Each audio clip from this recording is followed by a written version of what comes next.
voice over Moshe?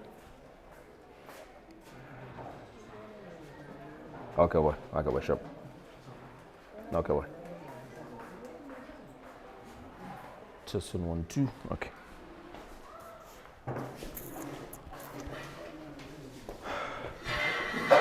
All right. Good morning, guys.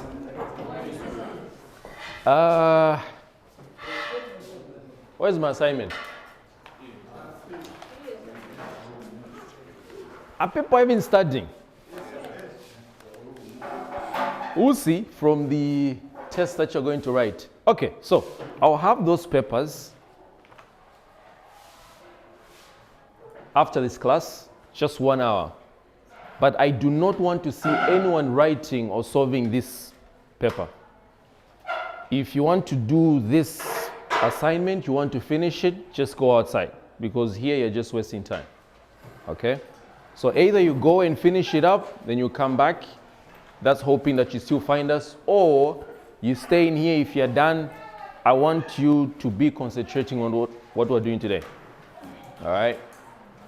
All right, so coagulation of water. So I've got a meeting in an hour's time, so I just thought I'd call you early. I'm not really a morning person, but I don't want to miss this. Again, in the next 2 weeks, I should be out of Lusaka for a good number of weeks, maybe 3 or 2.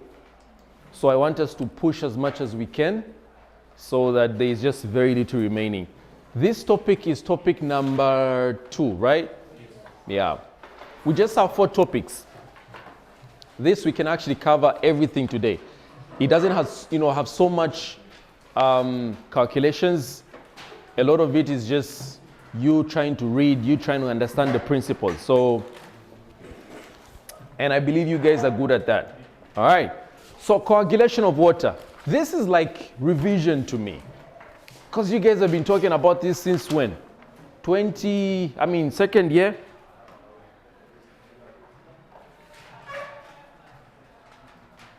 You had this in second year, not so. What do you remember about coagulation of water? Why do we need to coagulate our water? Yes, madam. Madam, you missed the class last time. Where were you? What was the interview?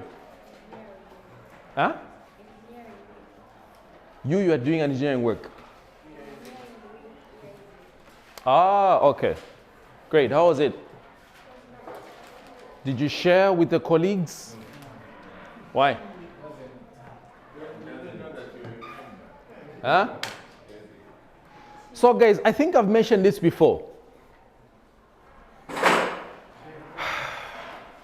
You will need to start finding yourselves in places that open doors for you. Ngandiwe engineer, you need to start finding occasions, functions. If it means it's a function that requires you to pay. Look, Kongo la che endako. Because it's the occasion, it's the people that you find there, it's the connections that you find there. Naturally, as human beings, we want to sense that you're a good person. Either we've heard about you, or someone has said something about you, or we have seen this face before. Usually, yes, you would be employed sometimes on merit, but to increase your chances, be out there. Are we together? I think the last time we met, I mentioned follow pages like the EIZ, pages like Lusaka Water and all the CUs, pages like NWASCO, pages like the Zambia Water Forum and Exhibition. These are events that always bring engineers that are in the water sector or just any other form of engineering. You create your own luck. Sometimes I don't mean to brag, but the gigs are found, the jobs I have found. People have just called. It's not like I've even called or applied. Someone will just call you, sir, I heard that you're an engineer. Can we have a talk? Then you go there and present yourself. What have I done? I have availed myself as much to the environment as possible. You can't be an engineer, you don't attend any events, you don't even know any event. You don't even know any engineer in the world, apart from your own lecturer, who also doesn't act as much as an engineer. Are we together? So find yourselves in spaces that are going to give you advantages. Let people remember you for, I think I've seen this face. You've done something under this reticulation system, right? Yes. Can I see what you've done? You guys are almost done with school. You're done with school. Now is the right time. If it means you working in groups, Mwambaka Consultancy Company. And these are things that I wish I had done with my colleagues. About 5. Bundle yourselves together. Register yourselves or as a company. Yambanika company. Social media these days is you're free. If you're still using social media for fun, for boasting, people are making money on social media. You're an engineer, you've got the expertise, you're qualified for it, you're still young, you're energetic. Make money off it. This is the right time. Create a company, advertise it, be professional, brand yourselves. There's money out there. So I like the fact that you went there. Please just try to share as much as you can with your colleagues the benefits of you being in that forum. Because in the next 1 or 2 years, you never know who calls her because they have seen her somewhere. This guy.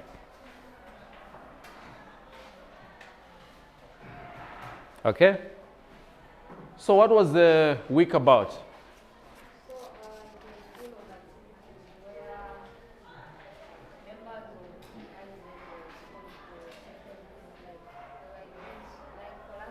Mm-hmm.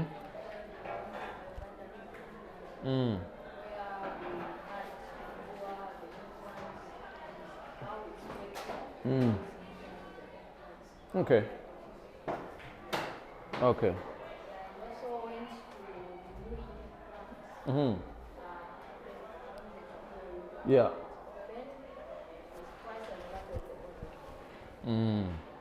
Okay, great. Please do that.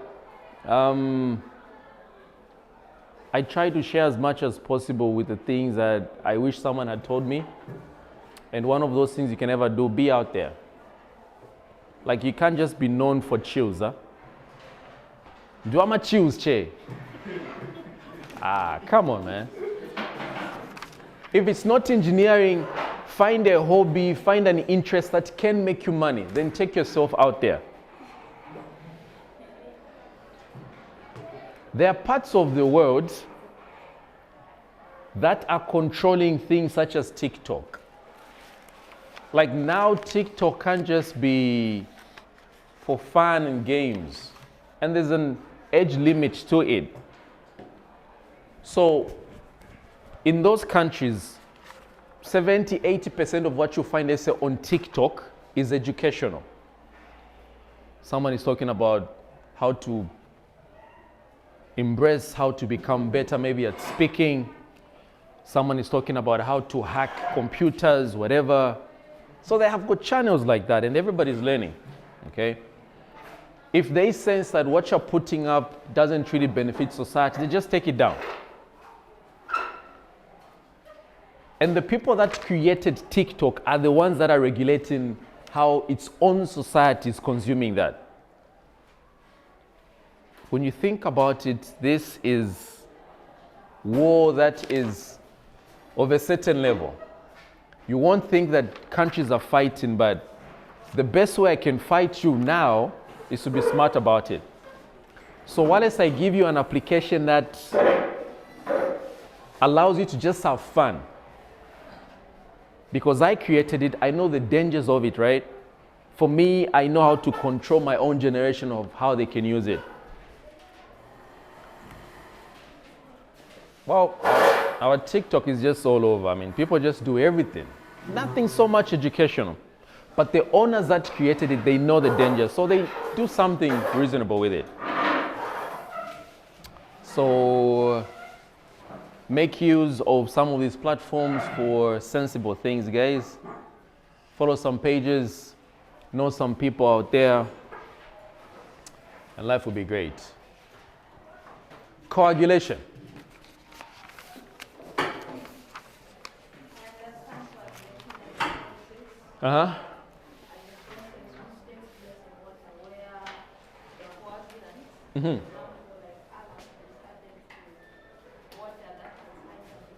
Mm-hmm. Yeah. Then when it's delivered to the Mm-hmm. there's very little velocity Mm-hmm. next to the velocity, Mm-hmm. allowing the coagulated water to Mm-hmm. form slots that will be very dense and Yeah. end up seeping down forming sludge. Okay. Okay. Well, there's just something that you've missed. Anybody else wants to add on what coagulation of what? Why do we need to coagulate? Yes, it requires that the water is turbid, but even sedimentation can do that, right? So, but then why do we still need to coagulate? Why do we still need to add a coagulant? That is what I want to hear. Yes, sir. Generally, if we're sedimenting, we're trying to improve the water quality. So instead of just sedimenting, why are we adding something? That's what I want to get. Yes, sir. So as you are saying, the idea that you want to ensure that the water that is supplied to the people is safer for human consumption. So a lot of activities have to take place, such as coagulation and of course sedimentation. So the addition of these coagulants into the water really is a good thing. To ensure that the water is of good quality. You're not answering my question. Yes, we are trying to treat water, right? And sedimentation, coagulation. What else do we do? Filtration. We're trying to improve the quality of water, right? But then specifically, why do we need to add a coagulant to water as opposed to just maybe filtration or sedimentation? Yes, sir. Yeah, you have a black. So, in order to, can I use, No. Muno chisungu boss mo. okay, so in order to put the coagulant that is added there, attaches itself with the dirty particles that are in water. So, Why can't the dirty particles just sediment and then you're good with it without adding the coagulant? this one comes in. Yes, sir. Barcelona.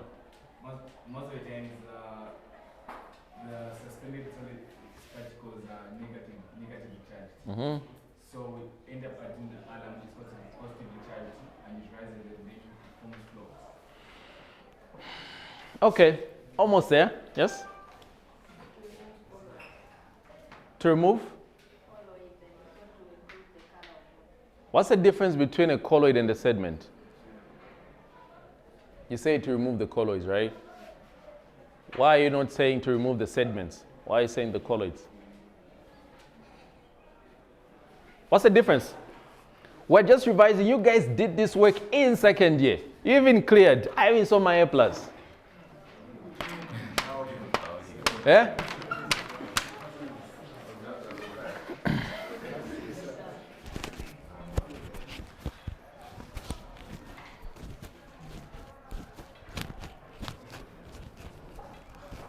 Okay, let's write this and then we're going to get deeper into the meanings of this.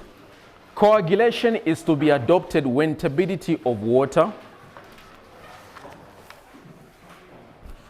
Coagulation is to be adopted. Coagulation is to be adopted when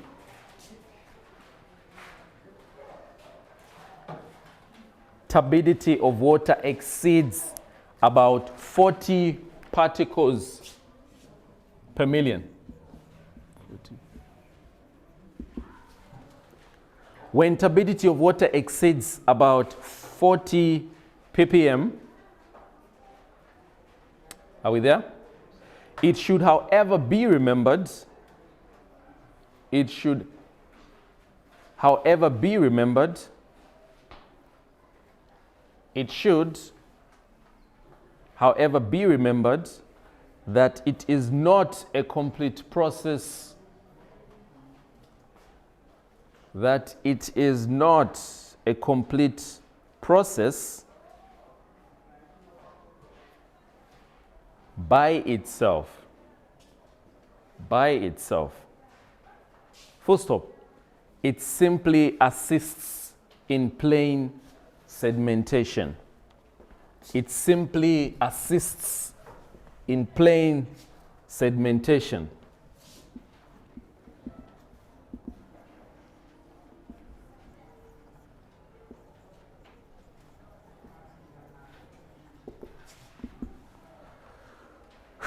So the principle of coagulation, a subunit.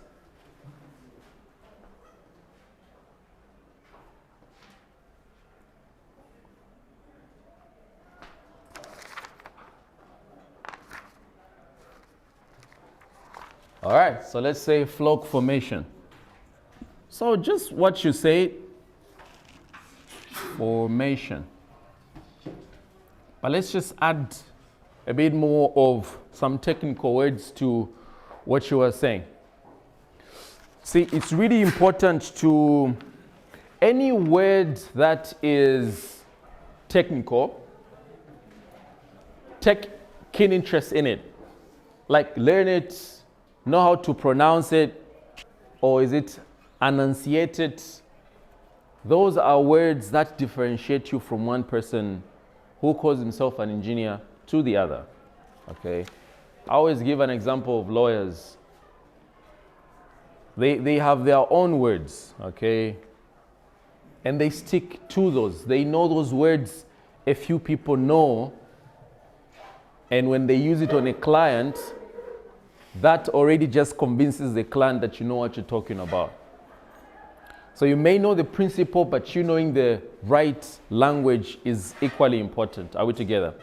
So when you see certain words such as agglomeration, which we'll talk about, have it, like learn it, know it. It should be a part of your dictionary. Okay? So floc formation, let's write something about that. When the coagulants are dissolved in water and thoroughly mixed, when the coagulants are dissolved in water and thoroughly mixed with it,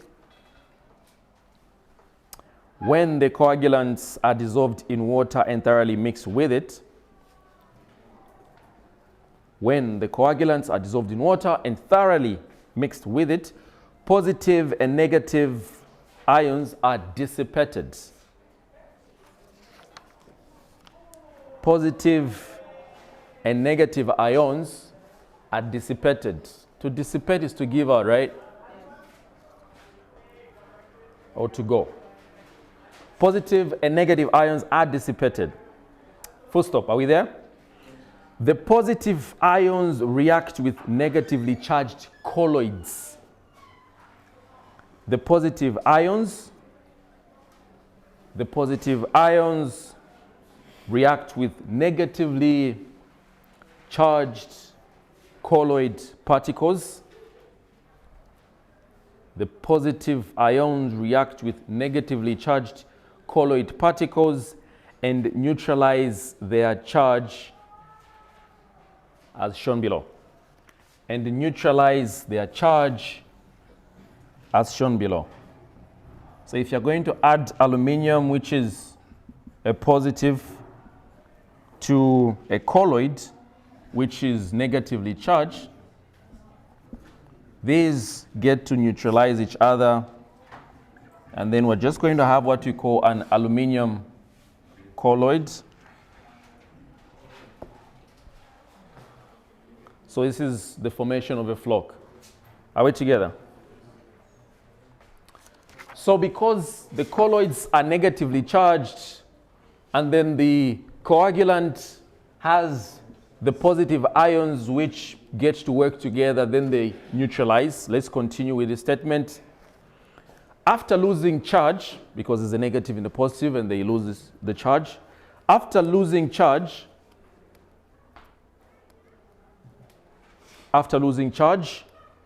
colloids come near each other, which is known as agglomeration.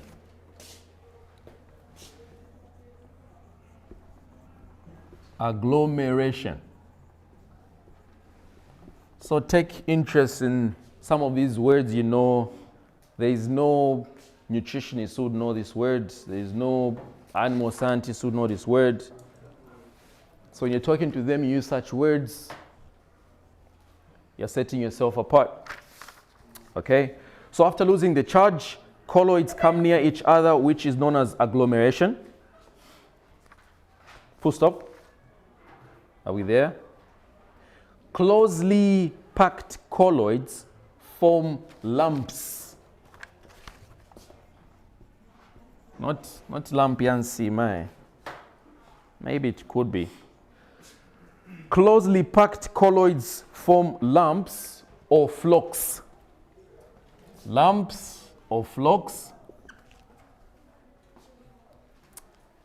which are defined as flocculation. These are defined as flocculation.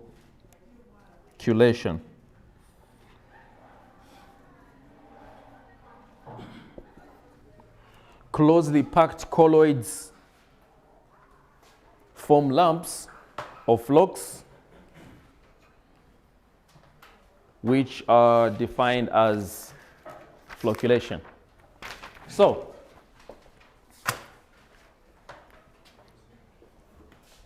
the science here is simple, it's basic, right? I think we get the idea. So, notice that under coagulation, we are not talking about sedimentation, or sediments rather.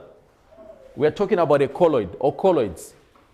So between sediments and colloids, colloids are much more smaller in size. And the reason why we add a coagulant to the water that we want to further treat is because colloids, however much you allow them to settle or give them time, they just never seem to go down to the bottom. They are not heavy enough. They're like those guys that just get drunk, they can't sit down anymore. They're just all over the campus now, right? And then there are those that drink and then they're stoned, so they sit. So those are sediments. But for colloids, however much time you give them, they'll just be around the water. And that becomes a problem because we can't wait for this guy to settle down. There are people that are waiting for water. So what do? We introduce a coagulant. There are different types of coagulants, but in Zambia we mostly stick to an aluminum sulfate. It has a negative and a positive ions in bunch. Colloids are negatively charged. So these guys will go together, they become neutral, they come together, they get bigger, and then they settle down. So that was what I was looking for. With coagulation, you're talking about colloids because they're much smaller, they can't settle, however much time you give them, right? And all the science there. All right, let's write something about flocculation. How then can we enhance it? Okay, how can we ensure that it's effective when we add a coagulant? So let's talk about just flocculation in general.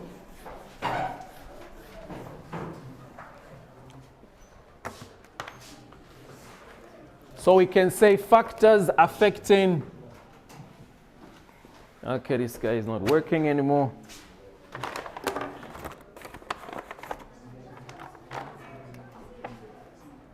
People are talking and we can hear that.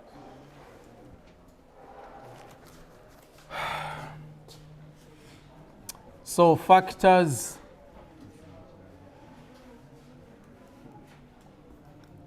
affecting flocculation.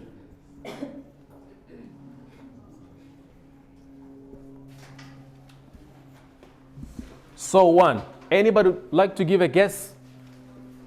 Or at least remember from what we did in second year? Yes, sir. Dosage of a coagulant, huh? So dosage of a coagulant. We'll come and talk about how we determine how much of a coagulant we're adding. So it's not just any amount that you can add in water to help you get a clear view of that water. So you have to do what we call a jar test. And I'm sure you do remember this, right? Yeah. Because the jar test allows us to know just the optimal amount of a coagulant that you can add. You cannot just throw in, because the water may not be that turbid and then you overtreat. The coagulant itself becomes the sediment. So you're only supposed to add just enough that is going to deal with the negative ions of the colloids so that you can have your water. Another factor affecting how coagulation happens, yes sir, the temperature. Would you like to marry that to why do you think a coagulant or coagulation is affected by temperature?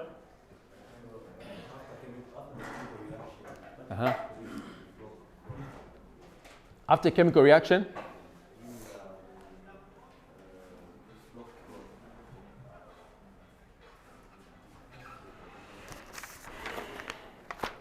Like, I wouldn't really call it temperature, but it can come in form of pH and alkalinity.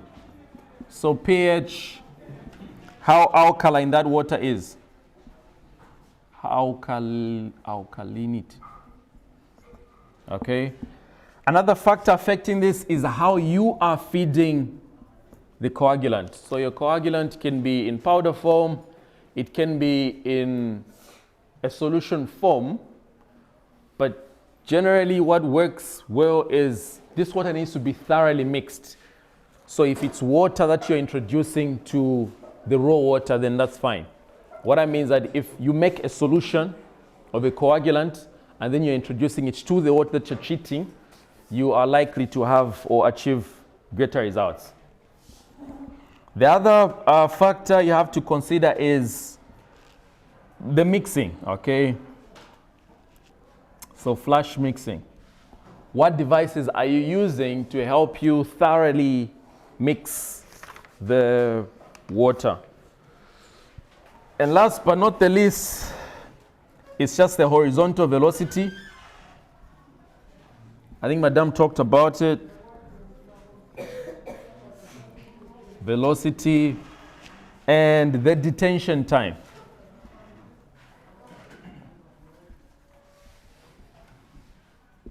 Okay? So the time under which you allow contact is just equally important. So our module has details of how each and every one of these that we have listed affects coagulation. Are we together? So a very good question can come. How does pH and alkalinity affect coagulation? 10 marks. I'm not one to always read stuff, but when I ask a question like that, I'm really interested in getting the connection. So talk about if the pH is too high, how it affects coagulation. And maybe you can also suggest how you can drop down the pH.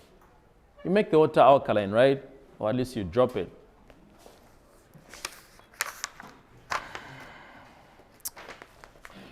Okay, usual coagulants. Or you can say types of coagulants.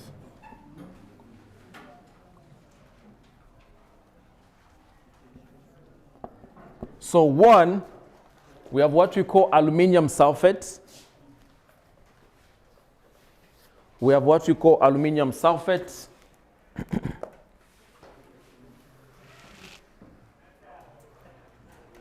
Aluminium sulfate.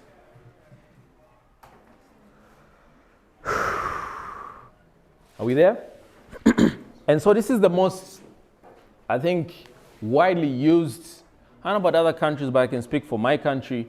This is what you'll find in almost any CU out there. And a coagulant is so much, important that you plan for it. Okay, if you're running a CU, you know water gets turbid around a certain season, mostly when we have the rains going on. And if your source is surface water, then you are sure that your turbidity will go high. And then when they go high, sedimentation, filtration can only do so much. So you need to stock on a coagulant. And so you plan for it based on the quality of water that we are receiving and looking at how much water we are supplying, how much of it do we need to ensure that we are safe throughout the season. So if you're the plant manager, they'll ask you such questions. Mr. Ndarameta, for instance, how much coagulant do we need this season? And probably between when the rainy season starts, when does it start? November, October, maybe up until next year into May. Between these periods, you're going to need more of a coagulant. So you plan for it, okay? So another type is known as chlorinated copperas. Chlorinated copperas. Chlorinated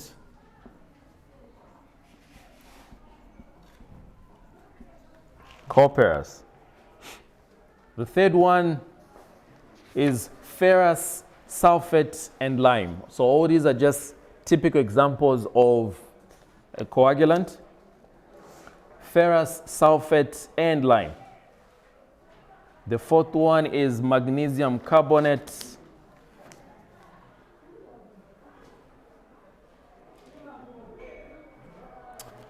The fifth one is polyelectrolytes. Polyelectrolytes. That's also a different type of a coagulant, a polyelectrolyte. Last but not the least, sodium aluminate. Sodium aluminate. This is the only topic that I've noticed where there's some chemistry, because already you can hear some chemistry in these words, right? Who remembers doing the mock concept in high school? The mock concept. From the reactions, I can tell most people did not clear that topic. I might have been one of them. That was hard for me. Huh? You didn't like it either. But then growing up now, it's sometimes it's the delivery. Sometimes it's just the teacher not finding easier ways of explaining certain things. Where are people coming from?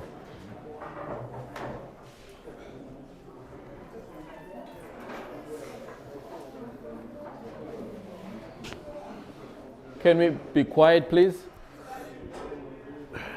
Sometimes I always think that it's just the lecturer or the teacher who hasn't just done the job well. The time of course, NRDC we skip chemistry. I don't know why, but it's important. Because if you're hoping to do civil, you'll find it. Like serious chemistry. The same stuff that you ran away from. So I get there, I have no choice, no option, but to learn the stuff that I said, you know what, maybe they don't matter. And then of course the lecture wasn't all that. So I went to YouTube, found like a 10 minutes video. That guy, in 10 minutes, everything my teacher in high school spent 3 years teaching, he explained in 10 minutes.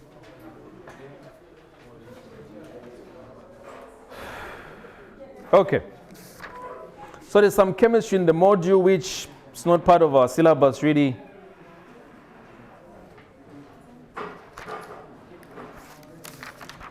But what you could be interested in is calculating how much aluminium sulfate or how much of a coagulant we need to add to a certain amount of water, all right? So let's try to do an example. Very basic example.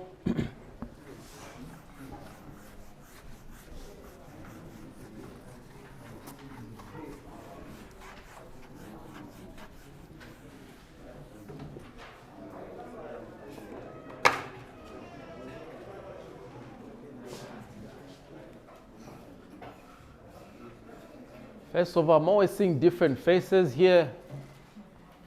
Every day, I'm like, this guy is here.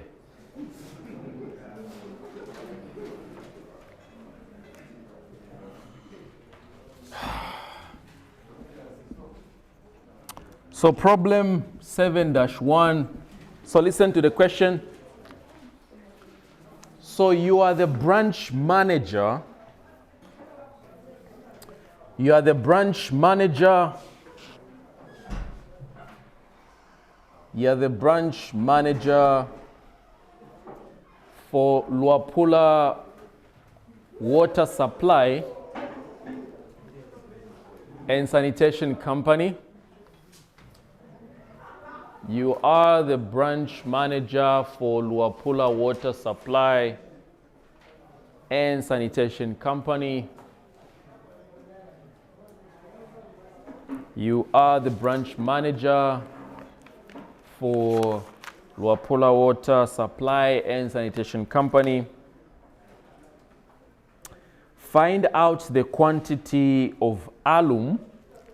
So aluminium sulfate is usually abbreviated just as alum.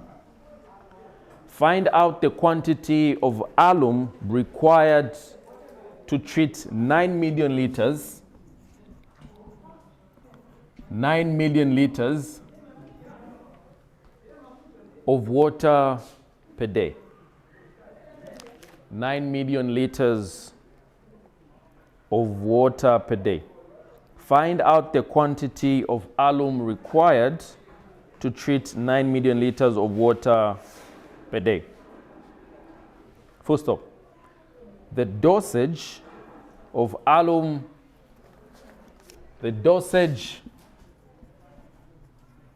of alum is 14 milligrams per liter. The dosage of alum is 14 milligrams per liter. So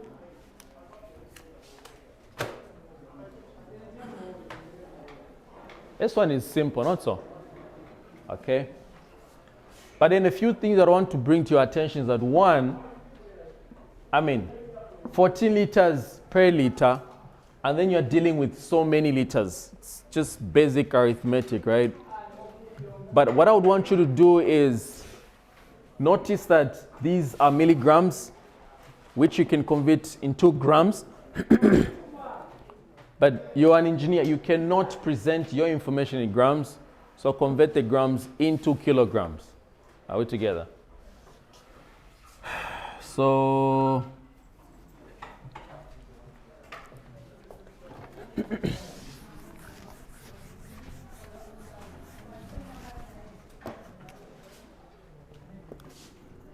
so the solution should be just as basic as, so you're 14 by 9 raised to the power 6. So the milligram, to get it into a gram, we're multiplying this by 1,000, right? And then since this is in liters, do we need to convert this to cubic meters? No? We don't need to. Just keep it the way it is. So the first 1,000 is for converting the milli into just a gram. Are we together? The other 1,000, you're going to use it to convert the gram into a kilogram. So there are many ways you can go about this solution. All right? So your answer should be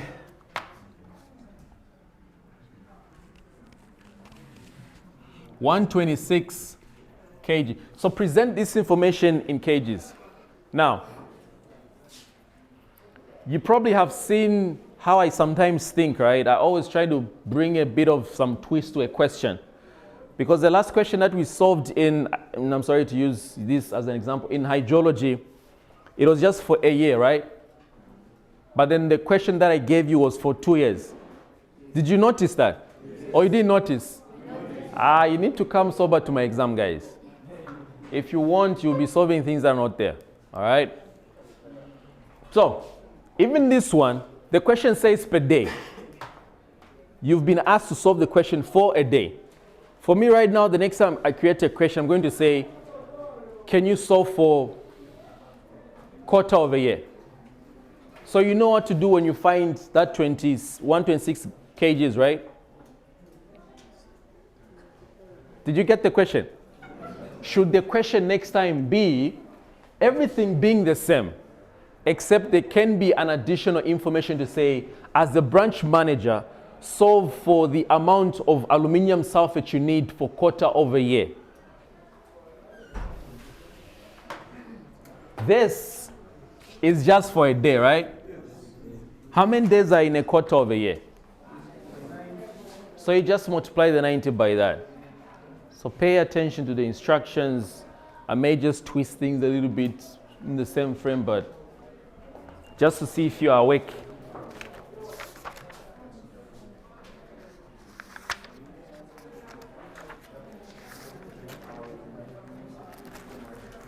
Okay. What's the time there? Someone just told me the time. 9 hours. All right. So feeding of a coagulant.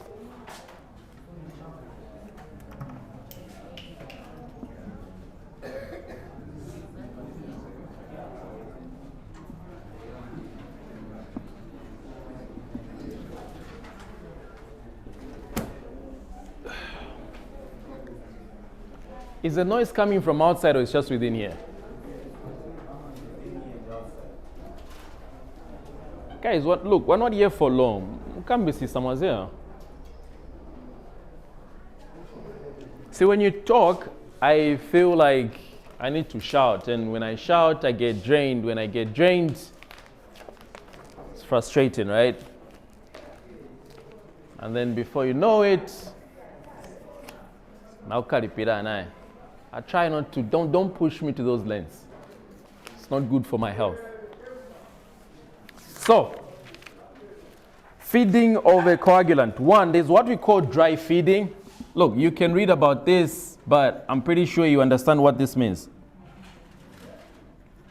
So dry feeding is just you having that powder of the coagulant and you're just putting it where it's supposed to go. That's dry feeding, okay? But then the other type of feeding is what we call the wet feeding. The wet feeding, get your granules, dissolve them into a solution, and find a way you can put that water in the raw water. So the module talks a bit more about how that is done. It has a bit of some illustrations, but this doesn't mean that these are the only ways you can put water, all right? There are other different kind of ways you can do that. All right. Let's talk about the mixing devices.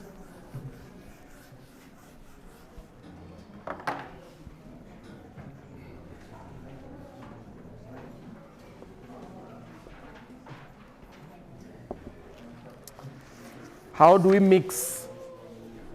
Remember, the coagulant being thoroughly mixed is one of the biggest factors to ensuring agglomeration.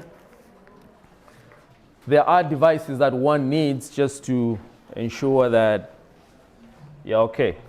So one, centrifugal pumps. You can use a centrifugal pump to achieve thorough mixture. Centrifugal pumps. The other type of mixing device available. Compressed air. Just compressed air. So air is compressed. It helps you to just thoroughly mix that water. The third option is a hydraulic jump method. A hydraulic jump method. The reason why I'm taking time to give you these, the module actually explains better. Find time to read about them, because I can easily give an example, a test or a question that will say, describe the hydraulic jump method when you are coagulating. What is that? So it's bad to just fail a question even when you've had all the solutions with you, right? So the module has that. The fourth one is just a mixing channel. So read about the mixing channel, understand what that is. What is a mixing channel? How does it work? If it means sketching it, can you sketch it? So you see, this module is way too big. So some pages we may skip, knowing that you and I are in a distance relationship, right? We meet how many times in a week? Twice? Yeah. So meaning the other times when we're not meeting, you are reading, you're studying on you're just filling in on some of those points that we may not have touched. So it's your job, it's your duty to just read further. I'm just a compass, just guiding you. The fifth one is mixing basins with buffer walls. Mixing basins with buffer walls. Buffer is spelled like that. Buffer walls. Mixing basins with buffer walls. Last but not the least, mixing basins with mechanical means.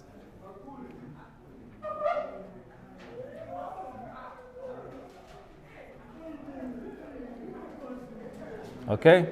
Mixing basins with mechanical means. So, all of these that I've given you, find time to read about them. I can pick two, bring to you for an exam or a test. Can you explain further? Can you describe? Okay? And the module has all the answers. If the module doesn't make so much sense to you, there are many other materials that you can use, or they're just platforms that you can listen to from people to just help you with that. Okay, so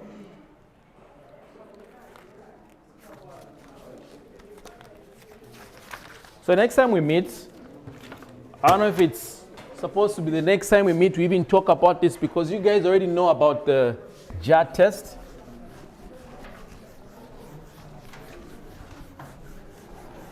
So let's talk about the jar test the next time we meet, but then I want you to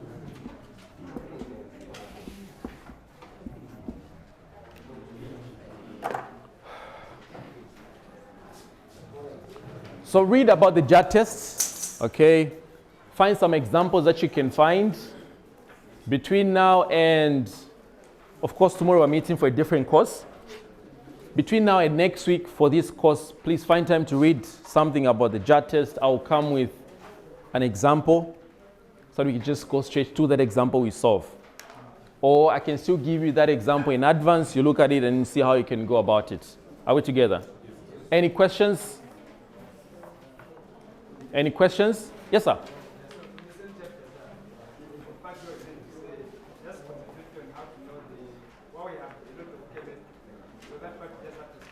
Yeah, no. The chemistry is not part of your syllabus. Yeah, no, chemistry is not part of what you do at NRDC. Though I would have wished it was a part of it. Because like I said, if you're going to do CIVO, if you're going to do even agriculture engineering as a degree bachelor's, you will find it. Like serious good chemistry there. But for this diploma, they felt, well, maybe it's not really important. Okay? So, My thought is left. Oh yes, I'm only here for the next 10 minutes. This is 9:03. I think just by 9:10 I'll be leaving. So class rep, collect whose papers are already here. Bring them to my office in the next 10 minutes, okay? All right, we'll see you guys. All right.